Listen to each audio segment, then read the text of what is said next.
তুমি কথা বললে গালি দাও, তুমি মানুষের বিরোধিতা করো, তোমাকে কে আলেম বললো? মানুষ বলতে পারে, আল্লাহ তোমাকে বলেনি আলেম। বাংলাদেশের এক বক্তা সে কাবাগরের কথা বলতে যে বলেছে, কাবাঘর তো হিন্দুরা তৈরি করছে। আমি বলেছি হিন্দুর টাকা দিয়ে মসজিদ জায়েজ। আরে আপনার কাবা ঘরই তো হিন্দুর টাকা দিয়ে করা আছে।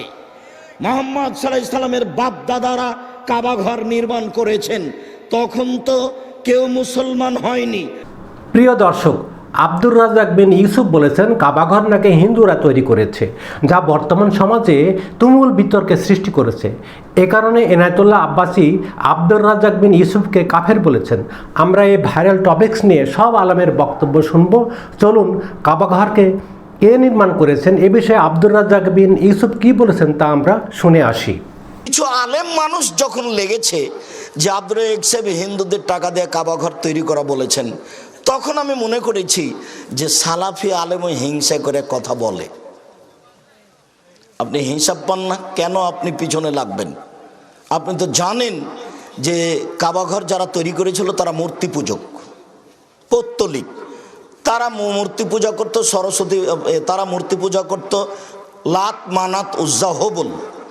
আর ভারতের এরা মূর্তি পূজা করে সরস্বতী, ভগবতী, কালী, দুর্গা।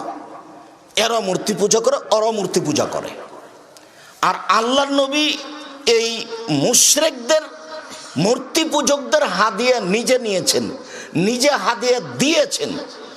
মুশরিকদের মশক থেকে পানি নিয়ে, মহিলার মশক থেকে পানি নিয়ে নিজে পান করেছেন। অমুসলিম ইহুদি খ্রিস্টানের বাড়িতে নিজে দাওয়াত খেয়েছেন। জিজ্ঞাসা করা হয়েছে অমুসলিমের টাকা মসজিদে লাগানো যায় কিনা, তা আমি বলেছি হ্যাঁ খুব যায়, কোনো সমস্যা নেই। আরে কাবা ঘরই তো পৌত্তলিকদের, মুশরিকদের ছিল। মুশরিক হিন্দুদের, মুশরিকদের টাকা দিয়েই তো তিনটা শব্দ আছে, মুশরিক, পৌত্তলিক, হিন্দু। ওদের টাকা দিয়েই তো কাবা ঘর তৈরি করা আছে। তো তুমি তিনটে শব্দ থেকে হিন্দু বের করে নিয়ে কি করে বলতে পারো যে আব্দুর রাজ্জাক সাহেব বলেছেন ভারতের হিন্দুদের টাকা দিয়ে কাবা ঘর তৈরি হয়েছে? তুমি কি আসলে বিদ্বান, না তুমি আসলে মানুষের পিছনে লেগে থাকা, আসলে তুমি আলেম নও? কে তোমাকে আলেম বলে? আমি আব্দুর রাজ্জাক বিন ইউসুফ তোমাকে না করে দিলাম। কিন্তু মানুষের পিছনে লাগো, তোমার বিদ্যাকে আমি স্বীকার করি না, কোনোদিনই করিনি।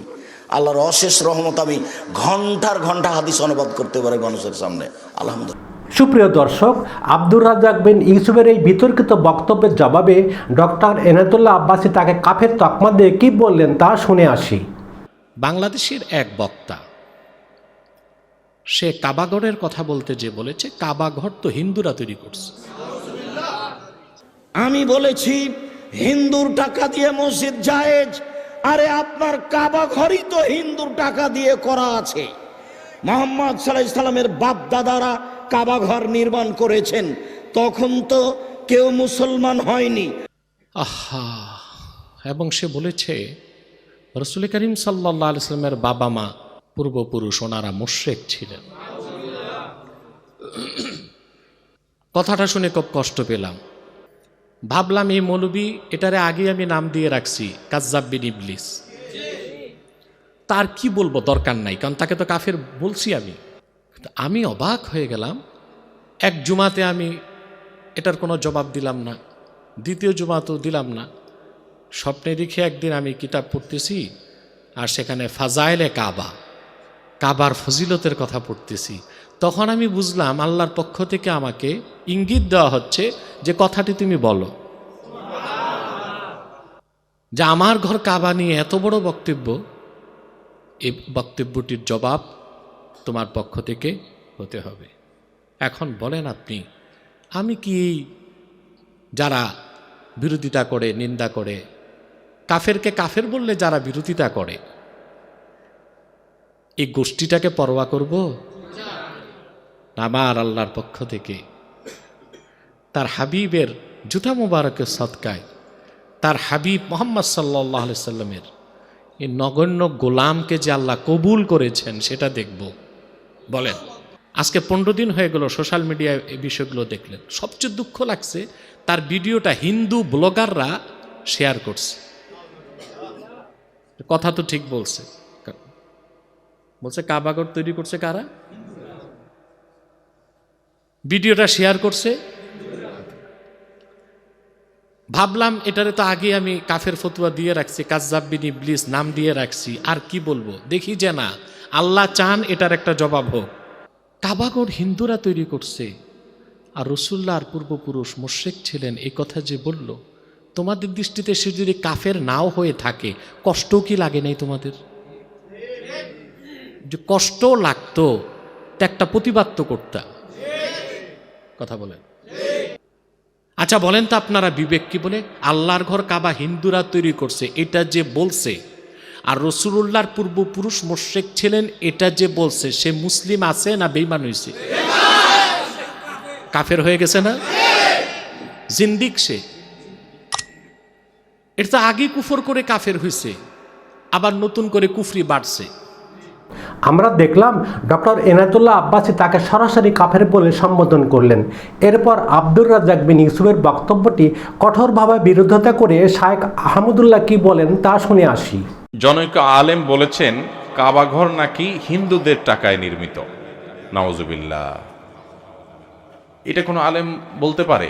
কাবাঘর হিন্দুদের টাকায় নির্মিত হবে কেন? হয়তো উনি নবী করিম সাল্লাল্লাহু আলাইহি সাল্লামের দাদা আব্দুল মুত্তালিবের নেতৃত্বে, কুরাইশের নেতৃত্বে, কুরাইশের উদ্যোগে যে মসজিদ কাবাঘরের পুনর্নির্মাণ হয়েছে ওইটার দিকে ইঙ্গিত করছেন কিনা। তো সেটা তো হিন্দু না, তারা মুশরিক ছিলেন এবং তাদের মধ্যে বিভিন্ন চিন্তার মানুষ ছিল।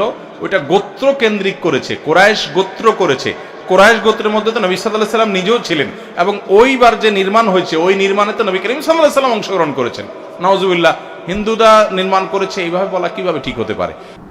সুপ্রিয় দর্শক, ডক্টর এনায়েতুল্লাহ আব্বাসী আব্দুর রাজ্জাক বিন ইউসুফকে কাফের বলায় তার ভয়াবহ কি প্রতিক্রিয়া দিলেন তা এবার সেটা শুনে আসি।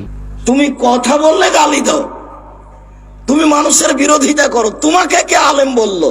মানুষ বলতে পারে আল্লাহ তোমাকে বলেনি আলেম, আল্লাহ নবী তোমাকে বলেনি আলেম। আমি 32 বছর থেকে বক্তব্য দিচ্ছি, আমি আপনার নামে কোনোদিন কথা বলিনি। আপনি বের করেন।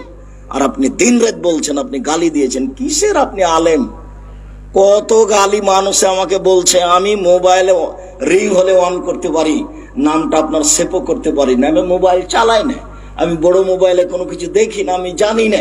যতটুকু মানুষে বলে আপনার গালি দেওয়ার কথা আমার কানে আছে।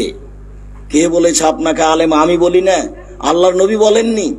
আপনি তো একটা মুনাফিক মানুষকে গালি দেন, আলেম ওলামাকে গালি দেন। কয় পয়সা আপনার বিদ্যা আছে? আপনি আলেম ওলামাকে গালি দিবেন কেন? আপনি আহলে হাদিস হন আর হানাফি হন আর যে দলেরই হন কেন, আপনি জাতির সামনে কয়টা হাদিস বলেছেন? আমি জাতির সামনে হাজার হাজার হাদিস বলেছি, হাজার হাজার। 32 বছর ছিল, কয়টা হাদিস বলেছেন আপনি? কয়টা কোরআন মাজিদের আয়াত শুনিয়েছেন? মুনাফিকি করে দিন কাটান। এই ছেলে, তোমাদেরকে সাবধান করে দিচ্ছি, মিডিয়া পৈতৃক সম্পত্তি নয়। আর মিডিয়াতে বিচার করে নাও তো মনে করেন এটা হাইকোর্ট আর জজ কোর্ট, এর জবাব তোমাকেও দিতে হবে। মিডিয়াতে সবকিছু বিচার করে নিলে তো তুমি, তোমার বিচার তো আমি পড়েই দেখিনি, তুমি কি করলে? তোমার মতো কয়েক কোটি ছেলে যদি পিছনে লেগে যায় তো একটা লুম হিলাতে পারবে, এটা আমার ধারণাই নাই। বক্তব্যের এক পর্যায়ে বলেছিলাম অমুসলিম হিন্দুদের টাকা দিয়ে, তবে কথা তিনটা আছে একসাথে, যে অমুসলিমদের টাকা দিয়ে, হিন্দুদের টাকা দিয়ে, পৌত্তলিকদের টাকা দিয়ে, কবর পূজকদের টাকা দিয়েই তো কাবা ঘর বানানো আছে। কেননা মোহাম্মদ সাল্লাল্লাহু আলাইহি সাল্লামের বাপ দাদারা ছিলেন পৌত্তলিক, মূর্তি পূজক, মুশরিক। পৃথিবীতে মাত্র 3 শ্রেণীর মানুষ আছে। এক শ্রেণীর নাম হলো মুসলমান, যারা আমরা। এক শ্রেণীর নাম হলো আহলি কিতাব, যারা ইহুদি, যারা খ্রিস্টান, কেতাবধারী। আর এক শ্রেণীর নাম হলো মুশরিক, যারা পৌত্তলিক, যারা মূর্তি পূজা করে। তো মূর্তি পূজকদের টাকা দিয়ে কাবা ঘর বানানো ছিল, এই কথা বলা হয়েছে। এই কথার অর্থ কি ভারতের হিন্দুদের টাকা দিয়ে কাবা ঘর তৈরি করা হয়েছে? তার 1 নম্বর বোকামির পরিচয় দিয়েছে যারা এই ফেসবুক নেট ব্যবহার করে, যারা এইসব ছেলেগুলো। এদের কেউ আছে জামিয়া সালাফের পক্ষে, কেউ আছে বিপক্ষে। সে যেই হোক, মনে করে এইটা দিয়ে সমাজে একটা কিছু ঠেকিয়ে দিব বা অপমান করে দেব। বেটা, তুমিও বুঝো না, তোমার সাথে যত লোক আলেম ওলামা সাথ দিয়েছে তারা হয় স্বার্থপর, না হয় তারা মূর্খ, না হয় তারা হিংসামূলক। এটা বলছে, তাকে বলতেই হবে। সে কি জানে যে আমি আব্দুর রাজ্জাক বিন ইউসুফ ভারতের হিন্দুর টাকা দিয়ে কাবা ঘর তৈরি করা ছিল এটা বলেছি? তাহলে সেই কথায় হাদাই কি করে? এই কথার গায়ে হাত লাগাই কি করে? তোমাকেও বলছে এই ছেলে মিডিয়া, তোমাকেও বলছি, তোমার হুজুরকে বলছি, 1 বছর নয় 2 যুগ চ্যালেঞ্জ করলাম, 2 যুগ 24 বছর, যতদিন বেঁচে আছি ততদিন চ্যালেঞ্জ করলাম। কথা ধরলেই হয় না, হিসাব করে কথা বলতে হয় বেটা। 32 বছর থেকে বক্তব্য দিই, 34 বছর থেকে শিক্ষকতা করি, বুখারী মুসলিম পড়াই, 26 বছর থেকে ফতোয়া লিখছি, 6 বছর থেকে ফতোয়া বোর্ড নিজে পরিচালনা করি। তুমি নিজেকে যা মনে করেছো, তোমার ওস্তাজি নিজেকে যা মনে করেছ আমি আব্দুর রাজ্জাক বিন ইউসুফ, তা নয়, ভুল বুঝেছ। এরাও পৌত্তলিক মূর্তি পূজক, ওরাও পৌত্তলিক মূর্তি পূজক। এদের টাকা রাসূল সাল্লাল্লাহু আলাইহি ওয়াসাল্লাম গ্রহণ করেছেন, এদের উপঢৌকন দিয়েছেন, এদের উপঢৌকন নিয়েছেন। হিন্দু হলেই টাকা অবৈধ হয় এ কথা ঠিক নয়। মাওলানা আব্দুল্লাহ কাফি আল কোরাইশের ফতোয়া মাসাইল বই লেখা আছে, হিন্দুদের জমিতে মসজিদ করা যায়।